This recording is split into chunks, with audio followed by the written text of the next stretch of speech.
ভেজাল খাদ্য বর্তমানে দেশের অন্যতম প্রধান সমস্যা। দেশের কোনো খাদ্যই শতভাগ ভেজাল মুক্ত নয়। তবে এবার সয়াবিন তেল ও পাম অয়েল নিয়ে গবেষণায় উঠে এসেছে এক ভয়াবহ তথ্য, যা সত্যি আতঙ্কের। দেশের সয়াবিন তেল ও পাম তেলে সহনীয় মাত্রার চেয়ে 20 গুণ বেশি মার্কারি বা হেভি মেটাল পাওয়া গেছে। এটি মূলত নার্ভাস সিস্টেম, কিডনি, হৃদযন্ত্র এবং রক্তনালীকে ক্ষতিগ্রস্ত করে বলে উল্লেখ করেছেন রেলপথ মন্ত্রণালয়ের অবসরপ্রাপ্ত অতিরিক্ত সচিব মোহাম্মদ মাহবুব কবির মিলন। শনিবার ফেসবুকে দেওয়া এক স্ট্যাটাসে তিনি এ তথ্য জানান।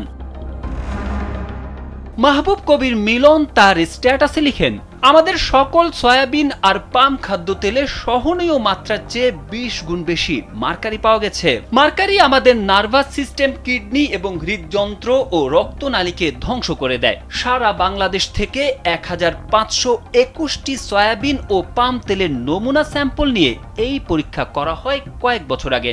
জার্নালে পাবলিশ হয় গত বছর। ঢাকা বিশ্ববিদ্যালয়ের নাজমা শাহিন ম্যাডাম ছিলেন এই রিসার্চে। মাহবুব কবির মিলন প্রশ্ন তোলেন, রিসার্চ এবং জার্নাল পাবলিশ হলো, এরপর কারো মুখে কারো কাছে কোনো পত্রিকা কিংবা নিউজে এই নিয়ে কোনো আলাপ আলোচনা, ফিসফাস, হইচই শুনেছেন?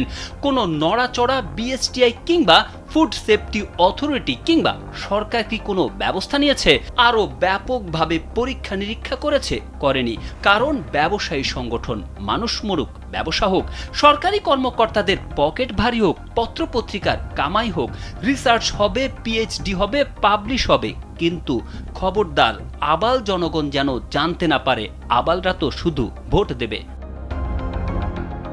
মাহবুব কবির মিলন তার স্ট্যাটাসে আরো বলেন, আমাদের 20 থেকে 30 বছরের মানুষের যে মারাত্মক হার্ট অ্যাটাক বেড়ে গেছে, সেটার প্রধান কারণ যে এই মার্কারি হবে না, সেটা কি নিশ্চিত করে বলতে পারেন? নার্ভাস সিস্টেম ধ্বংস হতে থাকলে কি হয় জানেন? কিডনির কথা বাদ দিলাম, দেশে প্রায় 4 কোটি কিডনি রোগী।